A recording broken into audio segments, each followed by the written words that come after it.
इस दिल्ली के 70 के 70 विधायक जो अपने क्षेत्र से जनता का दिल जीत करके इस सदन में पहुंचे हैं, उन्हें दिल की गहराई से बहुत बहुत बधाई देती हूं, बहुत शुभकामनाएं देती हूं कि दिल्ली की जनता ने जो उनको जिम्मेवारी सौंपी है, मिल करके उस काम को करना है। और ढेरों साधुवाद देना चाहूंगी भारत जैसे विश्व के सबसे बड़े लोकतंत्र का नेतृत्व करने वाले आदरणीय प्रधानमंत्री श्रीमान नरेंद्र मोदी जी को, जिन्होंने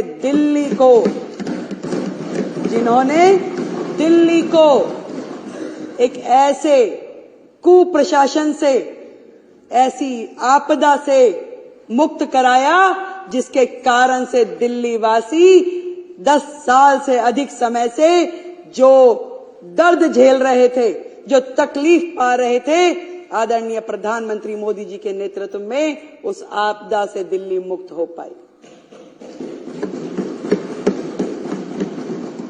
प्रचंड जीत भारतीय जनता पार्टी को मिली।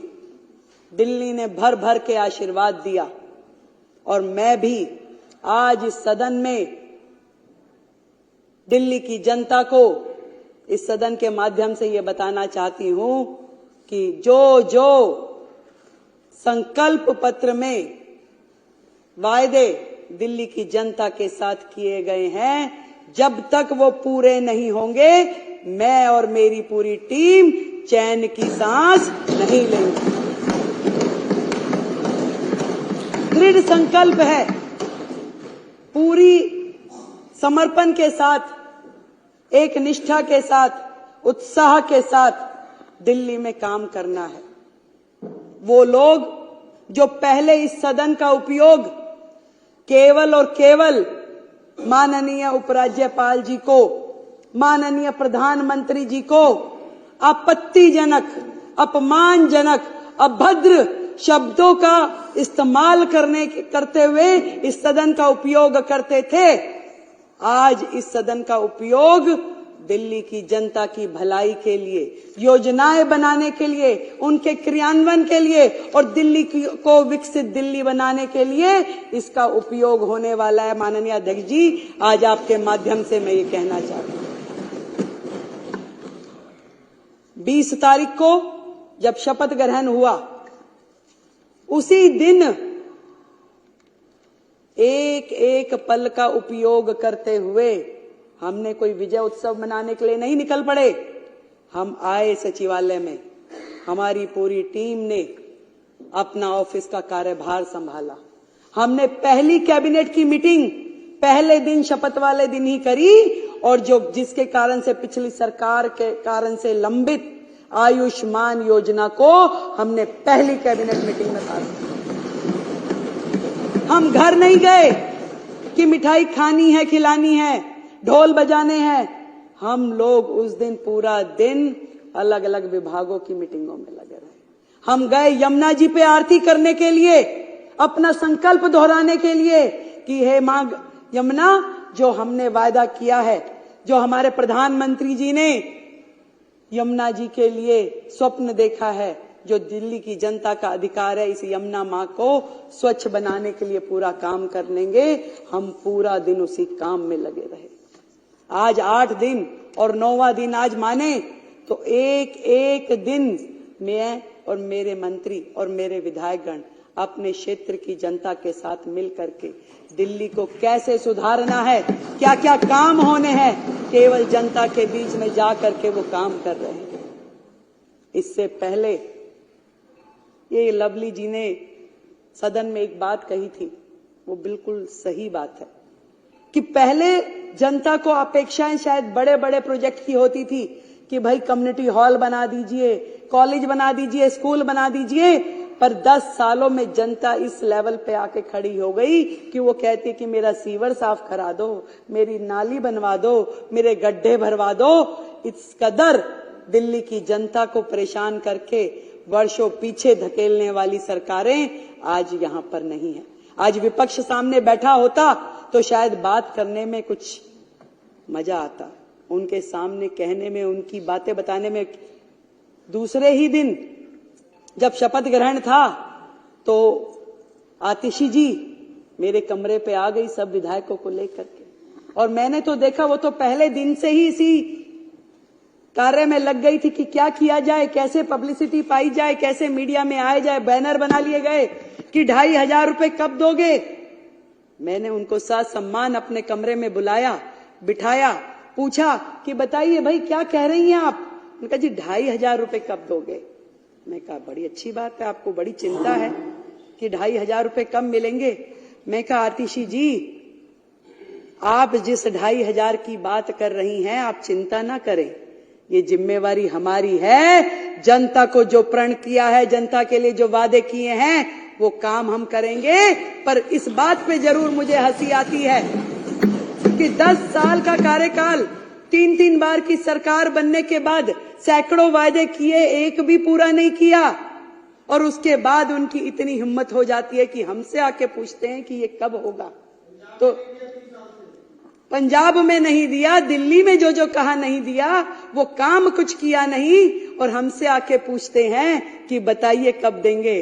तो मैंने भी मन में किसी शेर की कही, किसी शायर की कही हुई 2 लाइनें मुझे ध्यान आई कि बागवान ने भी न जाने कैसे कैसे शौक पाल रखे हैं। 10 साल का राज किया भाई, एक बार जीते तो 67 सीटें आ गई, दूसरी बार फिर 62 आ गई, फिर तीसरी बार फिर मौका मिल गया। तो दिल्ली की जनता के शौक निराले थे, क्या उम्मीदें थी उनको उनसे कि बागवान ने भी न जाने कैसे कैसे शौक पाल रखे हैं, फूलों के गमलों में कांटे संभाल रखे हैं। और इस सियासत में तो चित भी इनकी, पट भी इनकी, हमने क्या बेवजह सिक्के उछाल रखे हैं। मतलब जब ये सरकार में थे तो भी यही धरने पे बैठते थे, और आज जब ये विपक्ष में हैं तो हमसे सवाल पूछते हैं कि कब करेंगे। भैया ये सरकार में थे तब भी जल मंत्री होने के बावजूद आतिशी जी धरने पे बैठ जाती थी काम करने की बजाय। माननीय मुख्यमंत्री जी जो उस समय होते थे वो तो 26 जनवरी वाले दिन जाके धरने पे बैठ गए। तो इन तो धरना पार्टी है। इन्होंने अपने कार्यकाल में केवल प्रेस कॉन्फ्रेंस, केवल बाइट देना, केवल इंस्टाग्राम ट्विटर पे पोस्टर डालना और मनगढ़ंत कहानियां बनाना, इसके अलावा किया क्या है। इनके विचार, इनकी सोच जिस कदर स्पीड में चलती है उसको तो कोई फॉलो नहीं कर सकता भाई। वो तो यमुना जी में जहर डाल देंगे, इस जन्म में तो जिता नहीं सकते, हरा नहीं सकते, ऐसी ऐसी बात करने वाले, घमंड से भरे हुए, अहंकार से भरे हुए। घमंड और अहंकार तो रावण का भी नहीं चला, तो ये क्या चीज थे। जनता ने एक बार में दिखा दिया कि जनता जब चाहती है तो सर पे भी बिठाती है, और जनता के दिल में से उतर जाओ तो वो सड़क पे भी ला देती है। तो धरने की पार्टी फिर से धरने पे जा बैठी। मैं तो कहती हूँ ये जनता का काम है, जनता ने जो किया है वो उनको समझना पड़ेगा। चैलेंजेस बहुत हैं, बहुत सारी कठिनाइयां हैं, और मैं तो इतना समझ पाई कि जो आतिशी जी बार बार कह रही थी कि कब देंगे कब देंगे, क्योंकि उन्हें पता है कि वो जो सिस्टम छोड़ के गई हैं, जो खजाने खाली करके गई है, वो भी ये सोचती है देंगे कैसे, जरा पूछे तो सही कब देंगे। परंतु मैं पूरे विपक्ष को ये बताना चाहती हूं कि आज आप जिस भी परिस्थिति में दिल्ली को छोड़ के गए हैं, दिल्ली के लिए जो काम हमें करने हैं, दिल्ली को नरेंद्र मोदी जी का जो स्वप्न है, जो विजन है दिल्ली के लिए, विकसित दिल्ली का, उसको पूरा करने के लिए हमें जो भी करना पड़ेगा इस दिल्ली के लिए हम करेंगे। दृढ़ता के साथ, संकल्प के साथ, मेहनत के साथ, ईमानदारी के साथ हर एक काम को किया जाएगा। आप लोगों के जैसे नहीं, क्योंकि आपको वादे तो करने आते हैं, निभाने नहीं आते थे। आपको दिल्ली की जनता का दर्द का प्रचार करना तो आता था, परंतु उसके लिए काम करना नहीं आता था। आज हम दिल्ली की जनता का जो दिल का दर्द है उसका एहसास भी हमें है, और उसका उपचार भी हम करेंगे, ये मैं आज आपको बताना चाहती हूं। जो चीजें, जो काम मैंने देखा अपने पूरे कार्यकाल में, पिछली सरकार ने अपनी बुद्धि का इस्तेमाल केवल जनता को बेवकूफ बनाने के लिए किया। बेवकूफ बनाती रही, कहती रही, वर्गलाती रही, और जब जब काम नहीं हुआ तो गलियाती रही। कभी राज्यपाल जी का नाम लेके, कभी प्रधानमंत्री जी का नाम लेके। तो जनता ने सोचा कि भाई जब करना उन्होंने ही है तो उन्हीं के हाथों में सत्ता सौंप देते हैं। तो इस बार पूर्ण बहुमत की जो सरकार जनता ने बनाई है, दिल की गहराई से मैं दिल्ली की जनता का बहुत बहुत धन्यवाद करती हूं। और कहना चाहूंगी जितने काम दिल्ली में करने वाले हैं, देखिए केजरीवाल साहब ने अपना बंगला, अपना शीश महल तो बना लिया, पर ये नहीं सोचा कि लाखों लोग जो झुग्गियों में रहते हैं, जो सड़कों में रहते हैं, जिनके सर पे छत नहीं है, उनके लिए क्या करना है। उनके लिए, उनको छत मिले, उन्हें घर मिले, उसके लिए उन्होंने कोई काम नहीं किया। वो केजरीवाल साहब जो अपने घर का टॉयलेट बनाने के लिए करोड़ों रुपए खर्च देते हैं, दिल्ली के झुग्गीवासी किन शौचालयों का उपयोग कर रहे हैं। आज दिल्ली देश की राजधानी है, फिर भी दिल्ली में सबसे ज्यादा ओपन डेफिकेशन है। ये शर्मनाक हरकत, ये शर्मनाक काम का जिम्मेदार वो सरकार है जिसका राज पिछले इतने साल रहा। एक भी काम वो बताए कि उन्होंने अपने कार्यकाल में शुरू किया और उसे खत्म किया। बची कुची रोटियां, बचे कुछ टुकड़े जो शीला दीक्षित जी के समय के थे, उन्होंने केवल उसी का प्रचार प्रसार किया कि हमने ये कर दिया, हमने वो कर दिया। झूठा फ्रॉड शिक्षा का मॉडल, जिसमें बेचारे बच्चे फेल होते रहे, ड्रॉप आउट होते रहे, परंतु उनको उनका भविष्य अधर में लटका रहा और ये अपना प्रोपोगंडा करते रहे। हमारा शिक्षा का मॉडल, दिल्ली की जनता से पूछो जाके कौन सा शिक्षा मॉडल की बात कर रहे हैं। अभी आशीष भाई ने बताया कि कितने ज्यादा ये लोग केवल अपना सर्वस्व, मैं। केजरीवाल जी ने दिल्ली की जनता के बने हुए उन मकानों में उनको जाने नहीं दिया, उन झुग्गी वासियों को, क्योंकि वो मुख्यमंत्री आवास योजना के नाम से घोषित नहीं हुए। पैसा सरकार देगी, केंद्र की सरकार, नाम तुम्हारा देंगे भाई। ऐसा कहां होता है? तुम लगाते, तुम करते, तुम उसमें अपना नाम लिखते। तुमने तो छोटी छोटी चीजों पे, यानी कि इस सदन में व्हाइट वॉश हुई, उसका भी पत्थर माननीय मुख्यमंत्री जी ने यहां लगा करके छोड़ा हुआ है। तुम तो नाम के इतने भूखे हो। तुमने दिल्ली की जनता को आयुष्मान योजना से महरूम रखा क्योंकि तुम्हारा नाम उसमें नहीं था, उसमें प्रधानमंत्री आयुष्मान योजना था, इसलिए दिल्ली की जनता को तुमने वो मिलने नहीं दिया। पूरे देश की जनता को आयुष्मान का लाभ मिला, पर दिल्ली की जनता उससे महरूम रही, सिर्फ और सिर्फ तुम्हारे अहम के कारण। आज दिल्ली की जनता बाट जो रही है कि कैसे दिल्ली आगे बढ़ेगी, दिल्ली में वो काम होंगे। मैंने बहुत सारे अधिकारियों से मेरी बात हुई, मतलब वो सरकार जो अपने ही अधिकारों को मारती पीटती थी, गाली गलौज करती थी, कैसे काम होते उस सरकार में? अपने ही चीफ सेक्रेटरी को घर में बंद करके पीटना, ये तो माननीय मुख्यमंत्री जी ही कर सकते थे। ऐसे लोग जो इस राज्य से कर वसूल करके दूसरे राज्यों में चुनाव में जाके खर्च करते थे, केवल एजेंडा था कलेक्शन हो जाए और उसके बाद खर्च कहां करना है वो कोई नहीं जानता था। मुझे जब मैंने ये सीएजी का रिपोर्ट प्रस्तुत किया तो रिपोर्टर्स ने पूछा कि 14 की 14 रिपोर्टें एक बार में क्यों नहीं प्रस्तुत करती हैं मुख्यमंत्री जी? मैंने कहा भाई एक कितनी भारी है, एक बार में करूंगी तो हमारे विधायकगण अपने घर रिपोर्ट लेके भी नहीं जा पाएंगे। इतनी भारी भारी रिपोर्टें, एक रिपोर्ट जिसका वजन पता नहीं, हो सकता है ये 3-4 किलो तो लग ही रहा है मुझे। तो इतने पेपर पढ़ना, उनको समझना, तो एक एक करके निकाल रहे हैं तो उनकी सांसें ऊपर नीचे हो रही है और उनकी इतनी हिम्मत नहीं है कि वो सदन में आके सामने बैठ सकें, उसे सुन सकें। उन्हें बहाना चाहिए था, तस्वीर नहीं लगी।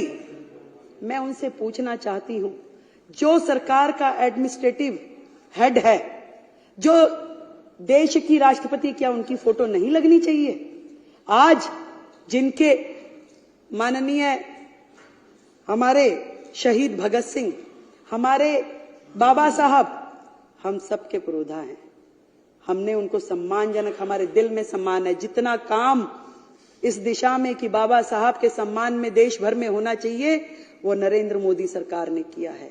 आज तक किसी सरकार ने, ना किसी नेता ने इस सम्मान को उन्हें दिया जितना सम्मान मोदी सरकार ने बाबा साहब के चरणों में अर्पित किया है।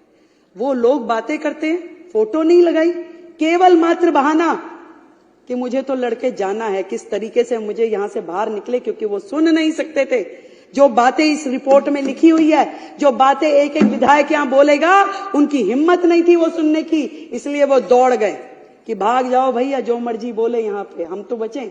उनको काम क्या है? उनका काम है इस सदन में बैठे अपने चिंगू मिंगू के माध्यम से वीडियोस बनवाएं, उस वीडियो को प्रचारित करे, प्रसारित करे। एक वीडियो रिलीज हुआ प्रवेश जी, एक बुक्के था, अब बुक्के दे रहे थे, वो कह रहे जी एक बुक्के से मुख्यमंत्री जी ने कईयों को निपटा दिया। भाई मैं तो बनियों की लड़की हूं, मैं तो फजूल खर्ची कर नहीं सकती। इस दिल्ली में जनता का एक एक रुपया जो कि राजस्व के रूप में हमें मिलता है, एक भी रुपए का दुरुपयोग मैं होने नहीं दूंगी। आज इस सदन के माध्यम से मैं कहती हूं, भाई एक बुक्के इस्तेमाल कर लिया तो क्या गलती कर दी भाई? पैसा बचाया है, खराब तो नहीं किया। और ये भी बताना चाहूंगी कि जो भी लोग इस लूटपाट में, भ्रष्टाचार में लिप्त थे, एक भी व्यक्ति को छोड़ेंगे नहीं, एक एक पाई का जवाब देना पड़ेगा।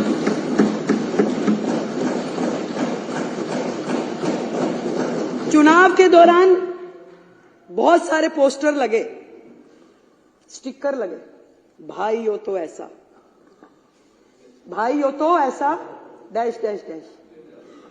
ऐसा भाई जिसने दिल्ली की बहनों के परिवार बर्बाद कर दिए, घर बर्बाद कर दिए, एक के साथ एक फ्री देने वाला तो सर एक ही मुख्यमंत्री है पूरे के पूरे देश में। एक ही मुख्यमंत्री, एक के साथ एक फ्री। दारू, कैसे घर बर्बाद हुए, कैसे बहनें खून के आंसू रोई, ये केजरीवाल साहब जो उन्होंने किया वो इतिहास में लिखा गया। जो घर बर्बाद हुए, जब उस बहन का पति उससे लड़ता था तो वो 100 गालियां देती थी केजरीवाल को, और वही बद्दुआएं लगी है कि केजरीवाल जी की पूरी टीम सिमट के, जितने धुरंधर थे, जितने मुखिया थे, सब घर जाकर के दुबक्के बैठ गए। दिल्ली की जनता, दिल्ली की बहनें, उनकी बद्दुआएं उन्हें लगी। जो नीतियां रीतियां उन्होंने अपनाई, जो भविष्य खतरे में डाला, दिल्ली को बर्बाद करने की दिशा में उन्होंने कुछ छोड़ा नहीं है। उन्होंने डेवलपमेंट के नाम पे जहां जहां जो जो करना चाहिए था कुछ भी नहीं किया। केंद्र सरकार से करोड़ों करोड़ रुपए आते रहे और उनको बर्बाद करने के लिए उन्होंने सारे काम किए। यमुना की सफाई के लिए करोड़ों रुपए आए, कुछ काम नहीं किया। दिल्ली में G20 के समय में जितने काम हुए उसमें दिल्ली सरकार का जो शेयर देना था दिल्ली सरकार ने नहीं दिया। मेट्रो के एक्सटेंशन में जो पैसे दिल्ली सरकार ने देने थे दिल्ली सरकार ने नहीं दिए। एक भी काम दिल्ली सरकार ने जो उनका बनता था वो किया नहीं। जब भी जरूरत पड़ी केंद्र सरकार ने ही खड़े होकर के दिल्ली को संभाला।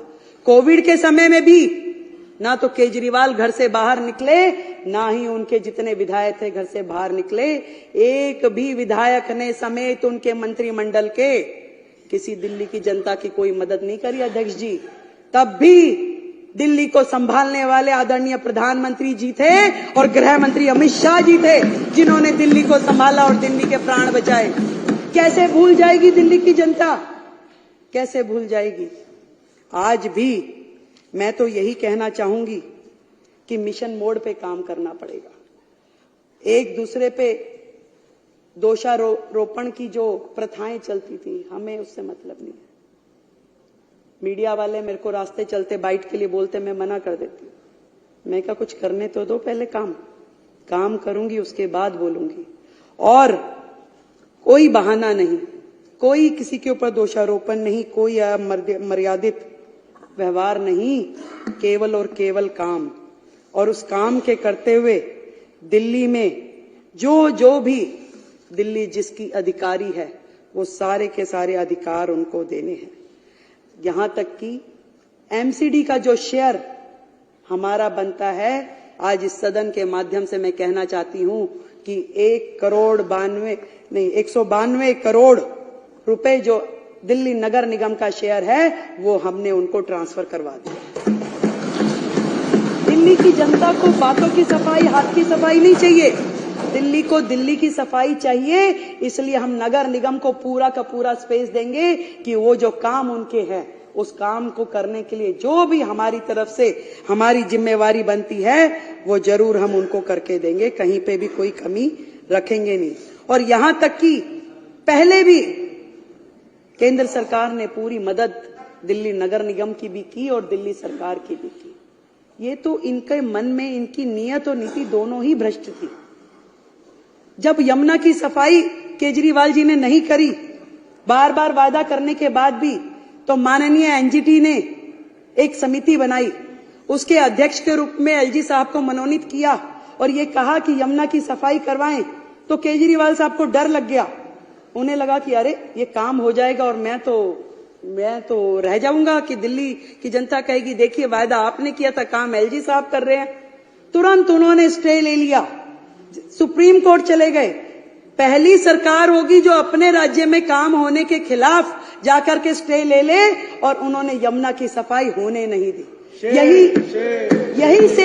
यही सेम काम उन्होंने जब कूड़े के पहाड़ हटने चाहिए और वो कुछ नहीं कर पा रहे थे, तो एनजीटी ने समिति बना करके एलजी महोदय को अध्यक्ष बनाया, कहा कि ये पहाड़ हटने चाहिए, ये काम होना चाहिए। और हमारी केंद्र की सरकार ने, हमारे नितिन गडकरी जी ने NHAI के माध्यम से जितना भी यहाँ पे वेस्ट था उसको ले जा के सड़कों, जो नई सड़कें बन रही थी उसमें उसको यूज किया और बहुत बड़ा एरिया खाली होता गया, चलता गया, परंतु उनको ये भी सुहाया नहीं।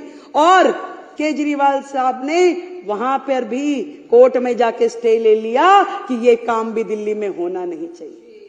कितने शर्म की बात है कि दिल्ली का विकास उनकी प्रायोरिटीज में था ही नहीं। वो एक रिमोट से कई सरकारें चलाना चाहते थे, कभी पंजाब की, कभी दिल्ली की, और कभी अन्य राज्यों में जाकर के गोवा भी मैं ही चलाऊंगा, यूपी भी मैं ही देखूंगा, हरियाणा भी मैं ही करूंगा। ऐसा महत्वाकांक्षी व्यक्ति दिल्ली के भाग्य में लिखा था, अच्छा हुआ छूट गया। आदरणीय प्रधानमंत्री जी ने जिस प्रकार से national mission for clean Ganga को करते हुए पूरी गंगा को साफ किया, और इस बार कुंभ के इस महाकुंभ में 60 करोड़ से अधिक लोगों ने स्नान किया। कितनी बड़ी बात है, जब गंगा जी साफ हो सकती है, करोड़ों लोग उसमें स्नान कर सकते हैं, उसका आचमन कर सकते हैं। यमुना जी यदि साफ नहीं हो पाई तो केवल और केवल इस सरकार के कारण, इनकी नीतियों के कारण, इनकी बेईमानी के कारण। और यमुना जी साफ होगी। आदरणीय प्रधानमंत्री जी ने जो विजन यमुना जी के लिए, दिल्ली के लिए लिया है, निश्चित रूप में इस बार डबल इंजन की सरकार उसके लिए काम करेगी। अभी आशीष जी ने बताया कि माननीय गृह मंत्री जी के साथ जो आज हमारी मीटिंग हुई, मैं सोच रही थी कि इतनी बड़ी सरकार, इतने सारे राज्य, पर दिल्ली के लिए जो उनकी चिंता है, दिल्ली के लिए जो उनका कंसर्न है, वो हम सबका सौभाग्य है कि आज उन्होंने छोटे छोटे विषय पे भी बड़े से बड़े अधिकारियों के साथ में मीटिंग कर ये कहा कि दिल्ली में समर एक्शन प्लान, दिल्ली में मानसून एक्शन प्लान की तैयारी की जाए, ताकि दिल्ली की जनता परेशान ना हो, दिल्ली की जनता को वो तकलीफें दोबारा झेलनी ना पड़े। मैं धन्यवाद करती हूँ अपने नेतृत्व का, आदरणीय मोदी जी का, आदरणीय अमित शाह जी का, जिन्होंने दिल्ली के लिए एक पूरी तरीके से डेडिकेटेड टीम को मौका दिया यहाँ पर आने का। मैं वो सारी चीजें जो दिल्ली के लिए सोची गई हैं, दिल्ली के लिए जो करनी है, एक बार फिर से अपनी बात को दोहराती हूं कि दिल्ली की मुख्यमंत्री के रूप में इस सदन में फिर से एक बार ये संकल्प लेती हूं कि मैं और मेरी सरकार का हर मंत्री, हर विधायक, अधिकारी, कर्मचारी जनता के लिए सदैव उपलब्ध रहेंगे और सेवक के रूप में कार्य करते रहेंगे। माननीय एलजी महोदय का भी मैं बहुत बहुत धन्यवाद करती हूं कि उन्होंने चट्टान के भांति दिल्ली में भ्रष्टाचार को रोकने के लिए पूरी ताकत लगाई और दिल्ली के विकास के लिए हर संभव कार्य किया। बहुत बहुत धन्यवाद आप सभी का और माननीय एलजी महोदय का, अध्यक्ष जी आपका। मिल करके दिल्ली के लिए काम करना है, मिल करके दिल्ली को मिशन मोड पे लेके आना है। ये जंग लगा हुआ सिस्टम है, परंतु इसको सुपर